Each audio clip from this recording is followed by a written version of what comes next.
आज सबसे पहले चर्चा करेंगे हम लोग वर्ण के बारे में। संगीत में सबसे पहले क्या जानेंगे? वर्ण। वर्ण क्या है या वर्ण कहते किसे हैं?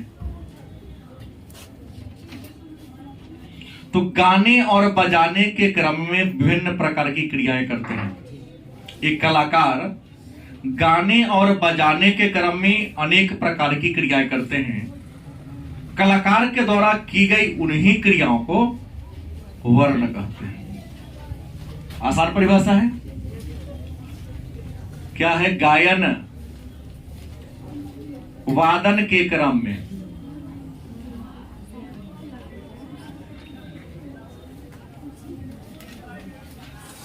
कलाकार अनेक प्रकार की क्रिया करते हैं।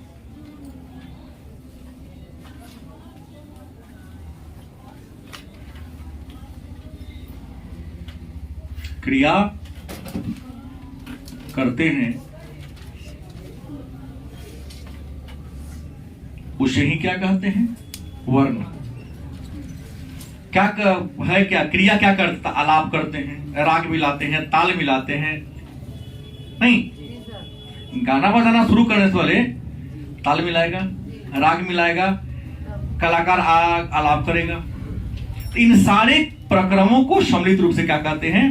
वर्ण के नाम से जानते हैं। अब सवाल है, तो वर्ण के प्रकार कितने हैं? वर्ण कितने प्रकार के होते हैं? तो वर्ण गीत में भी होगा। वर्ण 4 प्रकार के होते हैं। संगीत में कितने प्रकार के वर्ण होते हैं? तो संगीत में 4 प्रकार के वर्ण होते हैं। पहला है अस्थाई वर्ण। पहला कौन है? दूसरा आरोही वर्ण।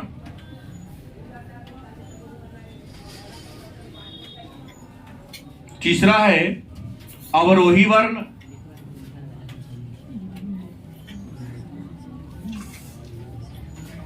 और चौथा है संचारी वर्ण।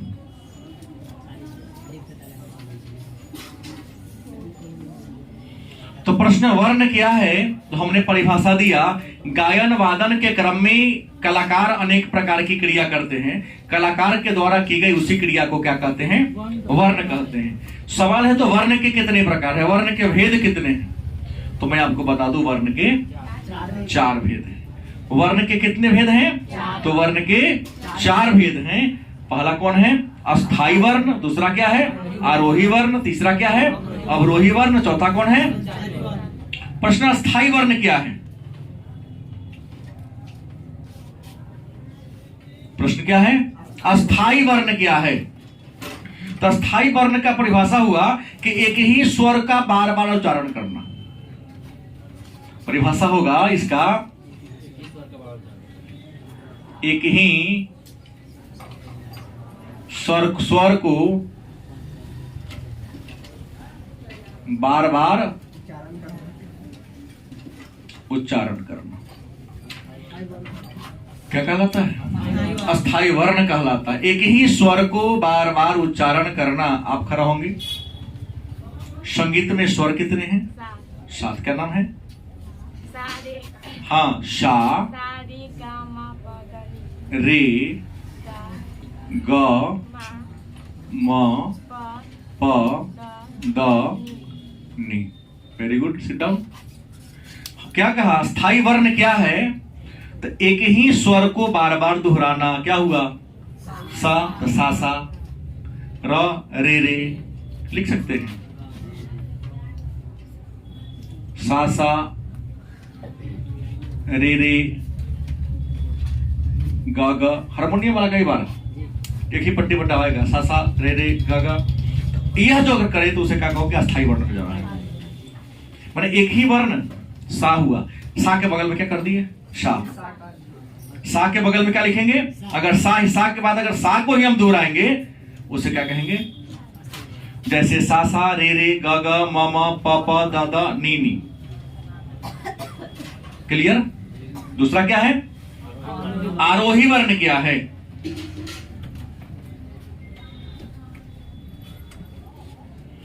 आरोही वर्ण क्या है और अवरोही वर्ण क्या है। तो आरोही वर्ण का परिभाषा होगा कि नीचे के स्वर से ऊपर के स्वर की ओर जाना। पढ़ा दिया हूं पहले, नीचे के स्वर से, हाँ, या इसको आसान में कह दे, स्वरों के चढ़ते क्रम को क्या कहते हैं? सा रे ग म प द नी लिख देंगे। यहां परिभाषा देने के बाद लिखेंगे तब पूर्ण होगा। क्या? स्वरों के चढ़ते क्रम। तो स्वर का पहले का सीढ़ी कौन है? अंतिम कौन है? तो सा से यदि नी तक चल जाए तो उसे क्या कौन वर्ण कहेंगे? फिर क्या है? बड़ी आसान होगा। स्वरों के उतरते क्रम को क्या कहेंगे? उतरेंगे में तो सबसे पहले क्या मिलेगा? नी से नी द प म ग रे सा, नी द प म ग रे सा। और आरोही में क्या होगा? सा रे ग म प द नी। तो स्वरों के उतरते क्रम को अवरोही वर्ण, चढ़ते क्रम को एक ही स्वर को बार बार दोहराना। अब संचारी वर्ण क्या है?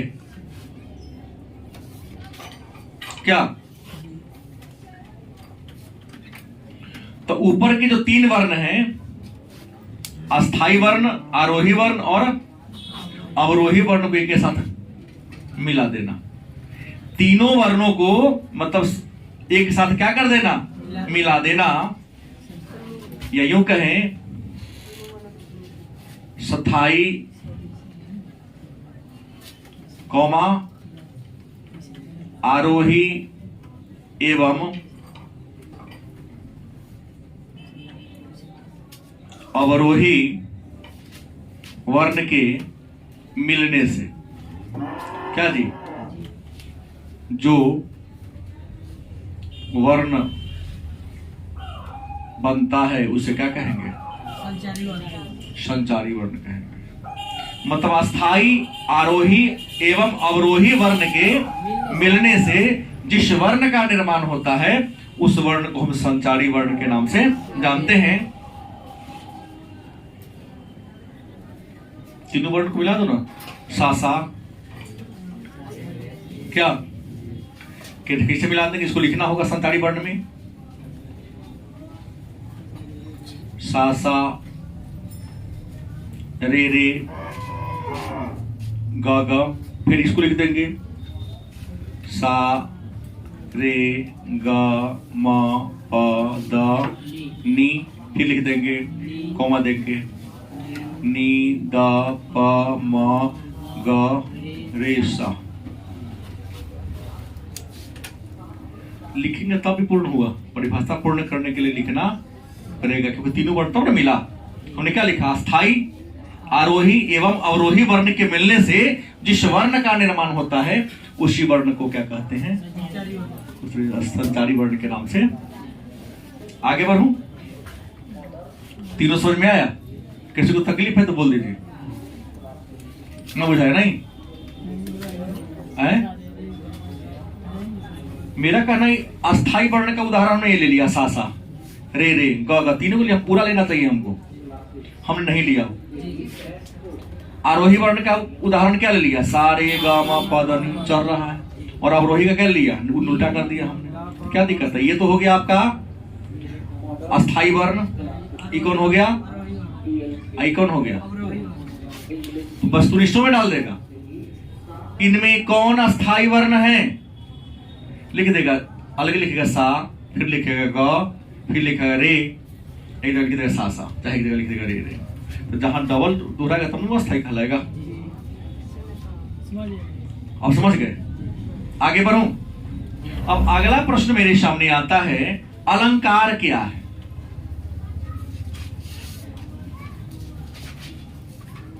अलंकार, इसको हम पलटा भी कहते हैं। अच्छा, जितना अभी तक पढ़ाया हूं इसमें से एको प्रश्न आपका टेस्ट में टकराया था कि नहीं? मिला था कि नहीं को? इसमें सबको को नहीं मिला है अभी? रहने जी, ठीक है मेरा। हाँ तो हमको तो यही मतलब है, जो मैं पढ़ा रहा हूँ दिशा मेरा गलत है कि सही है? मिला है। तो प्रश्न अलंकार क्या है या पलटा क्या है? तो साधारण बोलचाल की भाषा में सभी जानता है कि अलंकार का मतलब होता है आभूषण, जिसको आम बाजार की भाषा में कहते हैं गहना। अलंकार का मतलब क्या होता है? आभूषण या क्या होता है? गहना। कोई दिक्कत? जब आभूषण या गहना समझ गए तो अलंकार या पलटा का परिभाषा भी समझ गए। जैसे गहना पहन लेने से, आभूषण पहन लेने से इंसान की सुंदरता क्या होती है? बढ़ जाती है। कितना बढ़ती है? देखने में इंसान का चेहरा सुंदर लगता है। वैसा ही कहता है तो अलंकार है क्या संगीत में? तो स्वरों का वह क्रमबद्ध श्रृंखला, स्वरों का वह क्रमबद्ध समूह, श्रृंखला के जगह हमने क्या कहा दिया? समूह।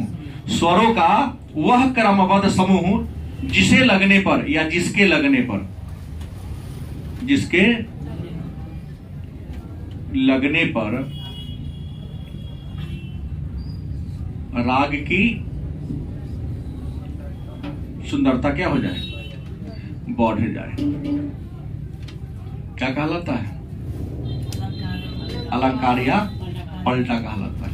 हमने पहले कह दिया अलंकार का मतलब क्या होता है? आभूषण मतलब गहना। और गहना पहनने से इंसान की सुंदरता क्या होती है? बढ़ जाती है। गहना पहनने से इंसान की सुंदरता क्या होती है? बढ़ जाती है। तो प्रश्न ये करता है तो पलटा क्या है, माने गहना क्या है, अलंकार क्या है? तो संगीत की दृष्टिकोण से डिफिनेशन देना है। स्वरों का वह क्रमबद्ध मतलब लगातार, क्रमबद्ध का मतलब क्या होता है?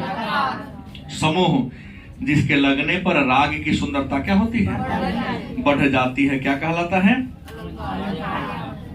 जैसे उदाहरण दूं, जैसे अगर लेना हो तो लिखना पड़ेगा दो चार गो। सारेग गमप हो गया ना। उसके बाद मपद,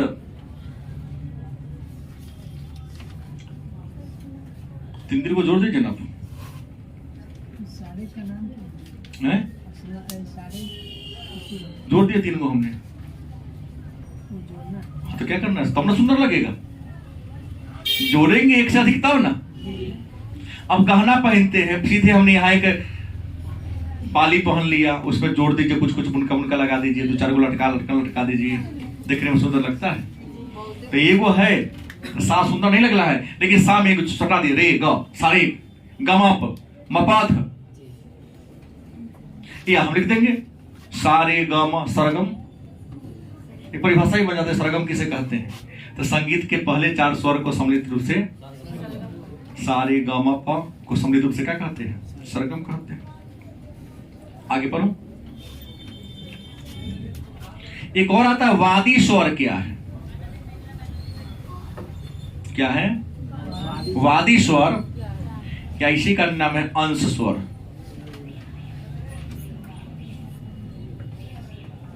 वादी स्वर क्या है या अंश स्वर क्या है?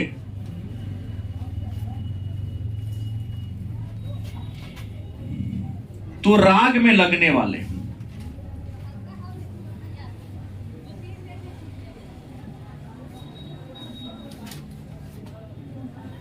प्रधान स्वर को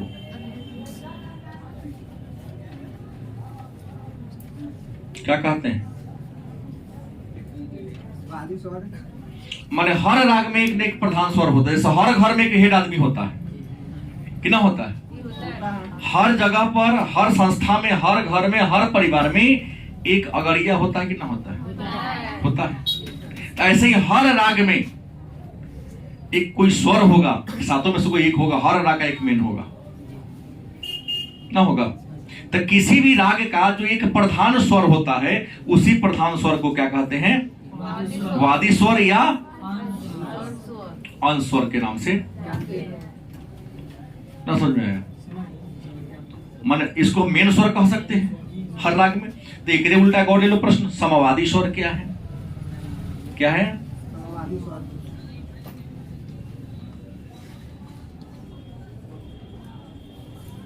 समवादी स्वर क्या है, या समवादी स्वर कहते किसे हैं?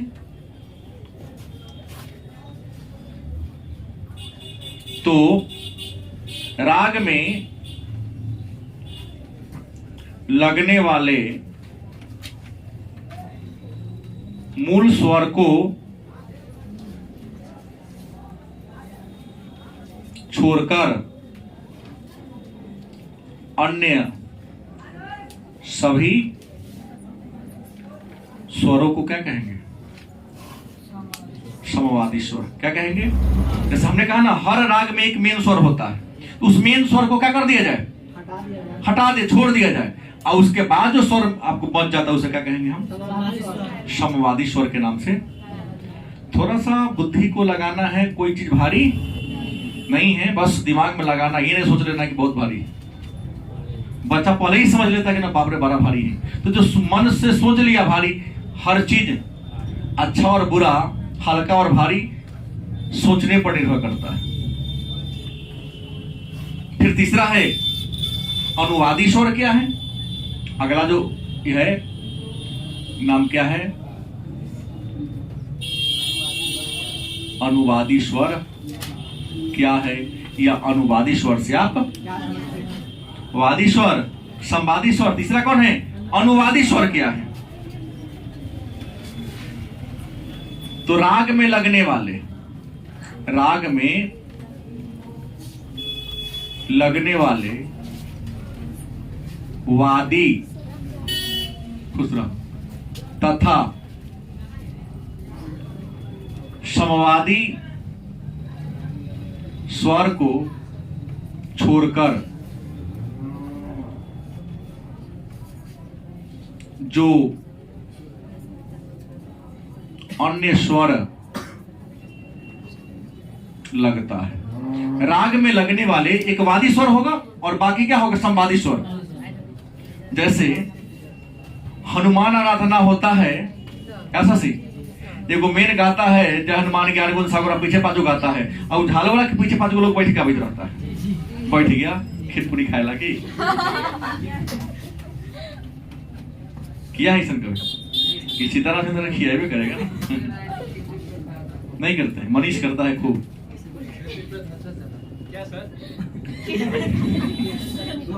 प्रश्न क्या है? उतना ही सोचना सुनना था, विशेष नहीं। कि राग में जो मेन स्वर होता है, मेन हारमोनिया गा रहा है, उसके पीछे उसके गाने के बाद उपरांत गुज गाता है, लाइन में 10 का टीम है, वो 10 टीम के अलग कुछ और लोग वहां गाते हैं। वैसे ही स्वर में एक वादी स्वर होता है और उसके बाद जो होता है उसको, तो वादी और संवादी स्वर के अतिरिक्त भी राग में कुछ स्वर लगेगा, उसे क्या कहेंगे? अनुवादी स्वर के नाम से। जैसे राग भूपाल, राग भूपाल एक स्वर है, राग है, और इसका जो अनुवादी स्वर है सा है। क्या है? सा है, रे है, प है। राग भूपाली एक स्वर है, और ये पढ़ाऊंगा आगे विभिन्न राग के बारे में। तो इसका राग भूपाली का अनुवादी स्वर कौन है? सा, रे और प। ये सातों में से कोई होगा तो सातवें में से ना होगा, आठवां तो आने वाला है नहीं। तो जब भी उदाहरण आएगा तो इस सातों में से कोई ना कोई गायबे करेगा, आगे कोई नहीं जाएगा। और अगला है विवादी स्वर। क्या है?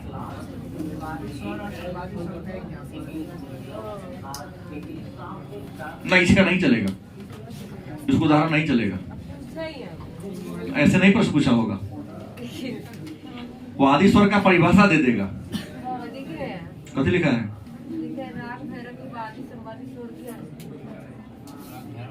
राग भैरव में पढ़ाया कहाँ?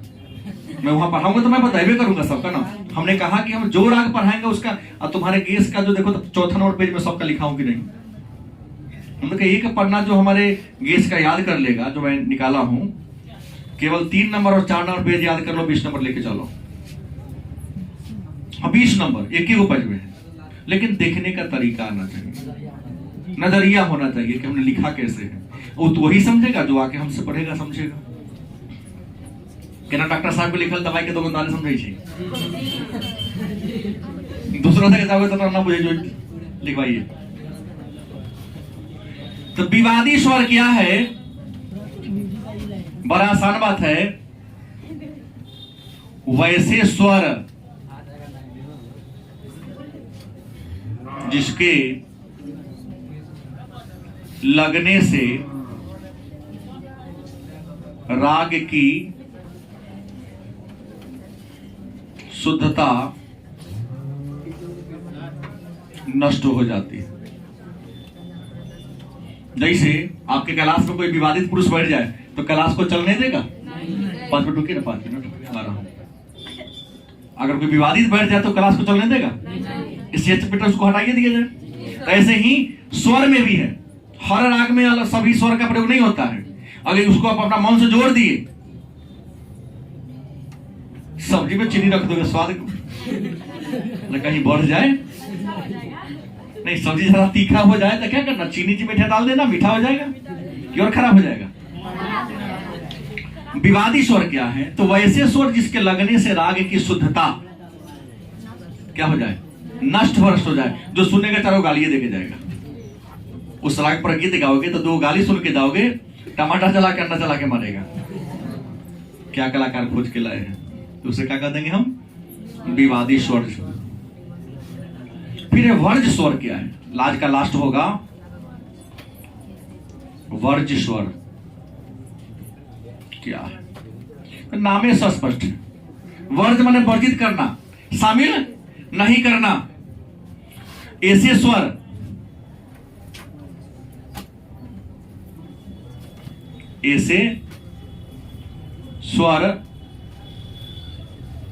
जिसके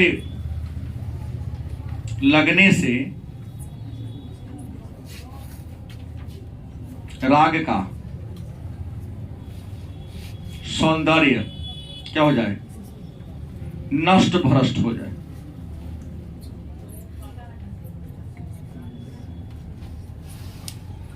मैंने गाने का लायक तरीका है नहीं, गाने आए नहीं करता, हमसे गवा लोगे तो फटा हुआ आवाज और हमारे आवाज में कोई अंतर नहीं दिखाई देगा। वही कहता है ऐसे स्वर जिसके लगने से राग का सौंदर्य, सुंदरता, खूबसूरती तहस नहस हो जाए, उसे क्या कहेंगे हम? वर्ज स्वर के नाम से। तो अभी तक हमको लगता है कि 30 से ज्यादा परिभाषाओं को हम लोगों ने 3 क्लास में जाना है। इसके आगे की क्लास के बारे में चर्चा, आगे की परिभाषा कल जानेंगे।